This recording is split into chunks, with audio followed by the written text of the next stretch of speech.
The emergency klaxons of the stellar wanderer pierced through Captain Reed's consciousness as his ship spiraled toward the emerald planet below. 20 years of trading routes across the Outer Rim had taught him to expect the unexpected, but crash landing on an uncharted world still ranked high on his list of days I'd rather not have.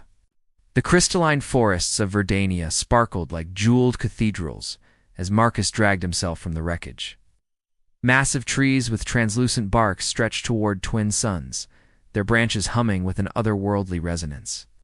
He was checking his emergency supplies when the singing began, a melody so pure it seemed to emanate from the very air itself. "Who's there?" Marcus called, his hand moving instinctively to his sidearm. The singing stopped abruptly, placed by curious rustling among the crystal leaf undergrowth. She emerged like something from a dream, tall and graceful, with skin that shimmered with an inner light and hair that flowed like liquid starlight.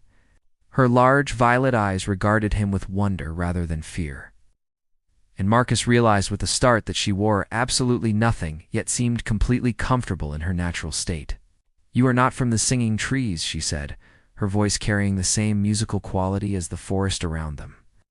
"Your coverings are strange."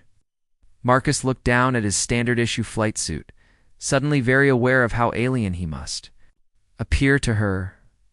"I'm Marcus Reed. My ship. It fell from the sky. Are you injured? Are there others like you?" She tilted her head, studying him with intense curiosity. "I am Zephyra of the Crystal Groves. Others sleep deep in the forest heart." She stepped closer, reaching out to touch the fabric of his sleeve. "This skin does not grow on you. Why do you wear the dead?" "Dead?" Marcus couldn't help but chuckle. "It's not dead, it's clothing. Fabric. We wear it for protection, for warmth." For ... double quotes, he paused, realizing how difficult it would be to explain human modesty to someone who had never known shame. "It's complicated." Zephyra's eyes sparkled with fascination. "Show me these clothes. I wish to understand your strange ways." Over the next few hours, as Marcus set up a temporary shelter and established communication protocols, Zephyra peppered him with questions. Why did different parts of his body require different coverings? What was the significance of colors? Why did some fabrics feel smoother than others? "Where I come from," Marcus explained, watching her trace patterns on his jacket with wonder, "there are places where thousands of beings gather. Cities that span entire continents. And they all wear different clothes to show who they are. Thousands." Zephyra's eyes widened. "All covered in strange skins? Would you like to see for yourself?" The question hung between them like a bridge spanning to worlds. Zephyra's expression shifted from curiosity to something deeper, a yearning for knowledge that resonated with Marcus's own explorer's heart. "Yes," she whispered, her voice carrying the weight of decision. "I would see these 1,000-being places. But first ... She gestured to her unclothed form. "I must learn to wear the strange skins, yes?" Marcus smiled, already envisioning the adventure ahead. "Then we'd better start with the basics." The docking bay of Nexus Station buzzed with activity as Marcus guided the repaired stellar wanderer into berth 47. Zephyra pressed against the viewport, her violet eyes reflecting the kaleidoscope of neon advertisements and holographic displays that painted the massive space station in perpetual twilight.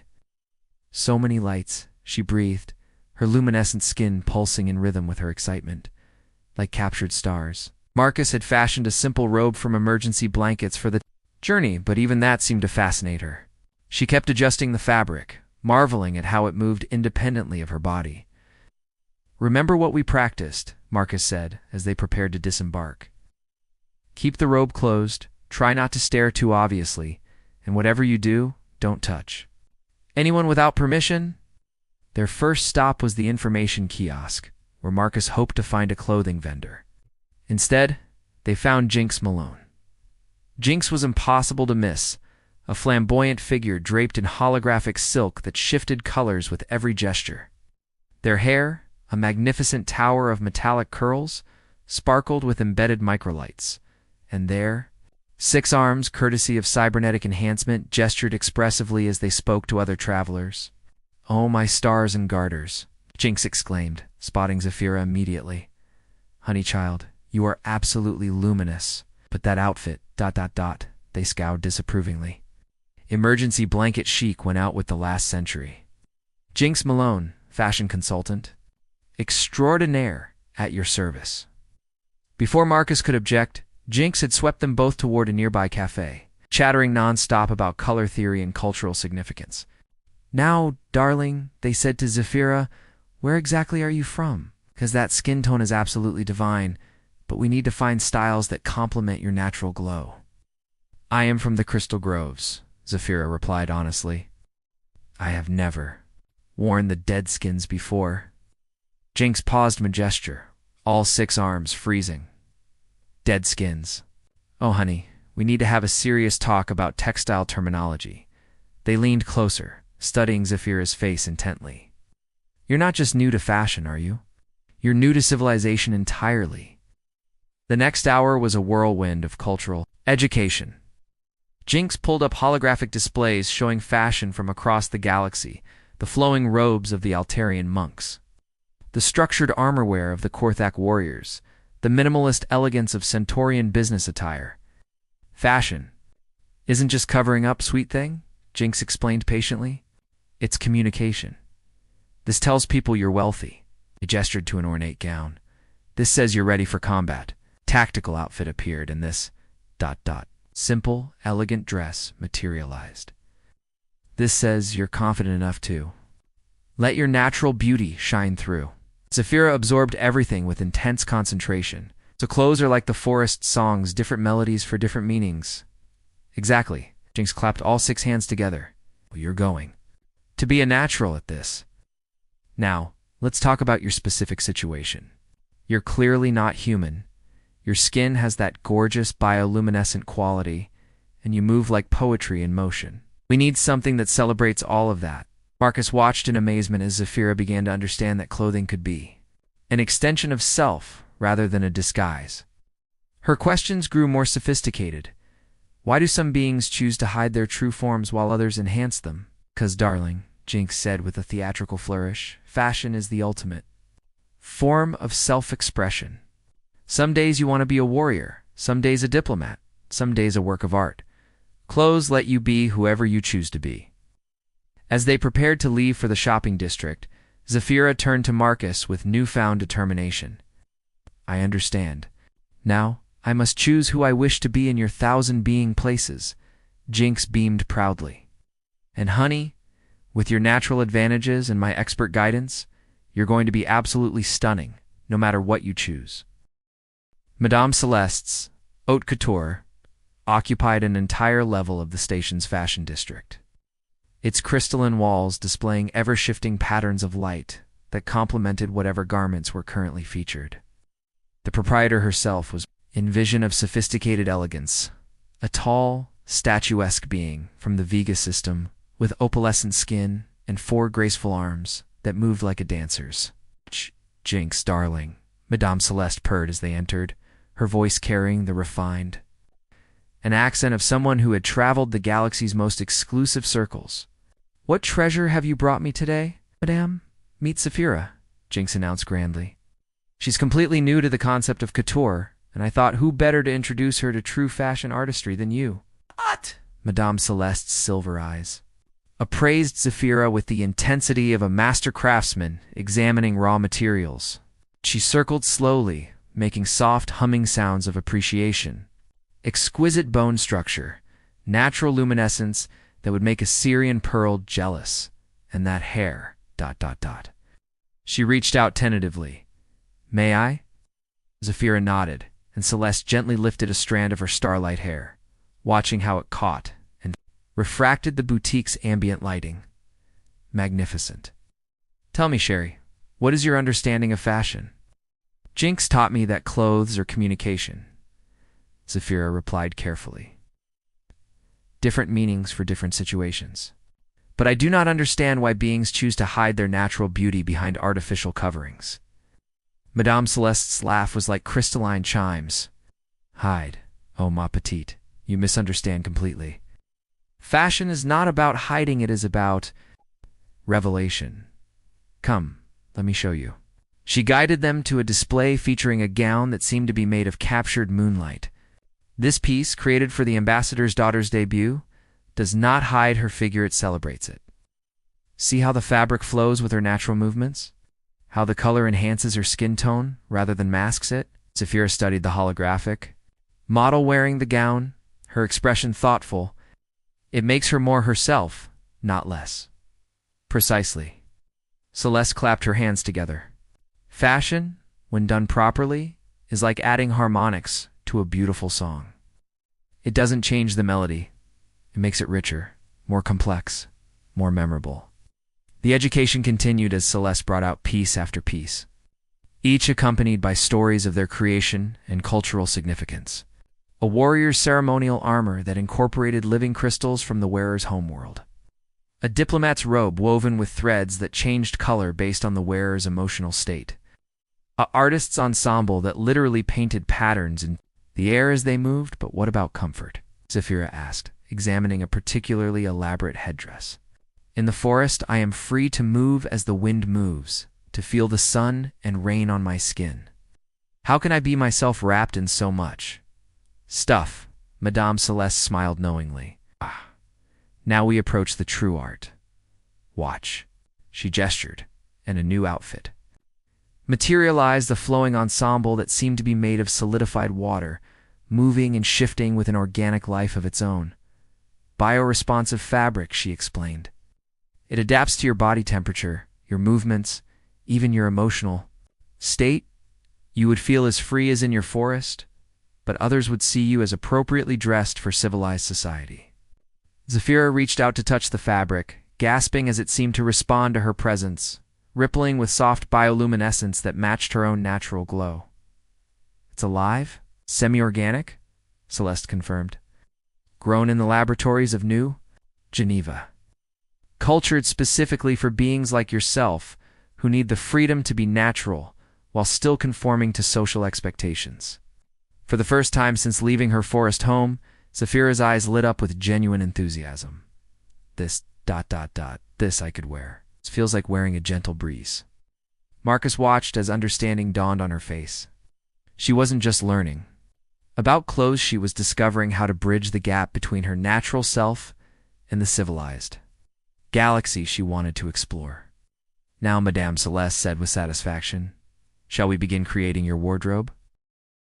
The Central Nexus Mall sprawled across 3 levels of the station like a glittering metropolis unto itself. Shoppers from dozens of species created a constant flow of beings, their various fashions creating a moving tapestry of galactic culture. Zafira, now wearing one of Madame Celeste's bio-responsive garments, moved through the crowds with wide-eyed wonder. Their guide was Blitz, a young Martian with electric blue hair and enough energy to power a small starship. They bounced from store to store with infectious enthusiasm, their hover boots leaving tiny sparks on the mall's polished floors. Okay, Blitz chattered excitedly, zipping backwards while talking to them. So Madame Celeste gave you the fancy stuff, but mall fashion is where real people express themselves. Watch this. They darted into a store called Cosmic Threads, dragging Zafira toward a wall of jackets that seemed to ripple with their own internal weather systems. These are mood jackets from the Tau Ceti colonies. They literally show everyone how you're feeling. Try one. Zafira slipped on a jacket that immediately began swirling with soft purples and golds. It feels warm, like happiness made solid. Exactly. Blitz spun around, their own jacket flashing with excited yellow bursts. But check this out. What happens when you're confused? As if on cue, Zafira's jacket shifted to swirling blues and greens as she tried to process the sensory overload of them all. A nearby shopper, an elderly Venusian, chuckled appreciatively. Your first mood jacket, dear? The Venusian asked kindly. I remember mine. Wore it for 3 months straight until my husband threatened to hide it. But why would he hide something so wonderful? Zafira asked innocently. The Venusian's expression grew mischievous. Because, my dear, there are some feelings better kept private. Their next stop was a shoe store, where Blitz insisted Zafira try on gravity boots, footwear that could adjust the wearer's effective weight.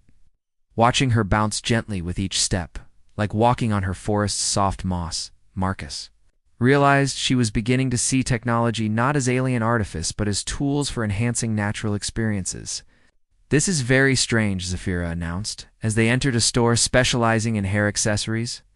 "Why do beings decorate the fur that grows from their heads?" The question, asked loudly enough for several nearby shoppers to hear, caused a minor stir. A teenage Andromedan with crystalline hair extensions turned around with obvious offense. "It's not fur, it's hair, and it's called style," the teen said snottily. "But what is the purpose?" Zafira pressed, genuinely curious. "Does it serve a function beyond the decorative?" Blitz quickly intervened. But not before an impromptu philosophical discussion broke out among the gathered shoppers about the nature of beauty, the purpose of ornamentation, and whether fashion was art or vanity. Your friend asks, "Interesting questions," observed a well-dressed Centaurian businessman. "Most beings never think to examine why we do what we do." The chaos reached its peak in the food court, where Zafira's innocent question about why beings ate from containers, instead of sharing communally like forest creatures, led to a heated debate about social customs versus natural behavior. Blitz looked simultaneously mortified and delighted as more and more beings joined the conversation. "She's like a walking philosophy generator," Blitz whispered to Marcus. "Every question she asks makes people think about stuff they've never questioned before." Marcus watched Zafira at the center of the growing crowd, her natural charisma and honest curiosity drawing beings together in animated discussion. She wasn't just learning about their customs, she was making them examine their own assumptions. "Maybe that's not such a bad thing," he replied. As they finally extracted themselves from the impromptu social gathering, Zafira turned to Marcus with sparkling eyes. "These 1,000-being places are very interesting. So many different ways of thinking about the same things." Blitz grinned. "Stick around, Forest Girl. You ain't seen nothing yet." Master Tailor Quentin Cross occupied the most prestigious corner of the station's artisan quarter, his workshop a masterpiece of organized chaos. Bolts of fabric from across the galaxy created rainbow walls, while measuring devices both ancient and ultra-modern hung from every available surface. The man himself was a study in contrast, elderly but spry, traditionally dressed yet surrounded by cutting-edge technology. "So," he said, setting down his quantum measuring tape after completing his assessment of Zafira, "Madame Celeste sends me someone who needs more than clothes. She needs an identity." Zafira, now comfortable in the bioresponsive garments sheet, chosen from various shops, studied the tailor with interest. "I know who I am. I am Zafira of the Crystal Groves. But I do not know who I am here, among the thousands." Quentin smiled, an expression of deep satisfaction crossing his weathered features. "Exactly the right question. Most beings come to me, knowing what they want to look like. You're asking who you want to be." He moved through his workshop with practiced grace, pulling fabrics and accessories seemingly at random. "Tell me about your groves. What do they mean to you?" As Zafira described her forest home the way light played through crystal leaves, the songs that connected all living things, the sense of being part of something greater than herself, Quentin's hands worked steadily. He layered materials, each choice deliberate yet intuitive. "You see," he explained to Marcus, who watched the process with fascination. "Most beings dress to fit in or stand out, but some rare individuals dress to bridge worlds. Your Zafira isn't trying to become civilized, she's trying to remain herself while engaging with civilization." The garment taking shape on his work table defied easy categorization. It was a flowing jumpsuit in deep forest green, but embedded throughout were fiber optic threads that pulsed gently with light. The effect was subtle, yet unmistakable, like seeing bioluminescence through leaves. "The fabric will respond to your emotional state," Quentin explained as Zafira touched the material. "But unlike those flashy mood clothes in the mall, this will be gentle, sophisticated, a whisper rather than a shout." Next came accessories, a shoulder piece crafted from synthetic crystal that caught light like her forest home. Boots that seemed to be made from living wood, but were actually bioprinted polymers. And a hair ornament that resembled flowing water, frozen in time. But the most important piece, Quentin said solemnly, is this. He held up what appeared to be a simple pendanta, small crystal, suspended in a delicate setting. It's beautiful, Zafira said, but what makes it special? It's a translator matrix, Quentin explained, fastening it around her neck. Not for languages, you've clearly mastered that. It translates concepts. When someone sees you, they won't just see an exotic alien in strange clothes. They'll understand on some subconscious level that you're someone who brings different worlds together. As Zafira put on the complete ensemble, something remarkable happened. The various elements didn't just coordinate, they harmonized, creating an effect that was greater than the sum of its parts. She looked like herself, but somehow more so. Wild yet sophisticated, natural yet civilized, alien yet approachable. Now, Quentin said with satisfaction, you can walk into any gathering in the galaxy and belong there while remaining true to yourself. Zafira studied her reflection in the workshop's full-length mirror, her expression thoughtful. I understand. Now, clothes are not masks to hide behind or costumes to pretend. They are. She searched for the right words. They are like translator between the self and the world. In just a few days, she had gone from someone who knew nothing about civilization to someone who understood one of its most complex aspects. Better than most lifelong residents? So he said, offering her his arm, ready to see what the galaxy has to offer. Zafira smiled, her new clothes shimmering softly with her joy. Yes, but first, I must learn about this thing called shopping. For shoes, Blitz says there are 17 different categories, and I find this fascinating. Marcus laughed, realizing that their adventure was just beginning. Then let's go find some shoes. As they left Quentin's workshop, the master tailor watched them go with satisfaction. Another successful transformation not just of appearance, but of understanding, in helping an alien girl learn about clothes. They'd all learned something about the deeper connections that bind civilized beings together.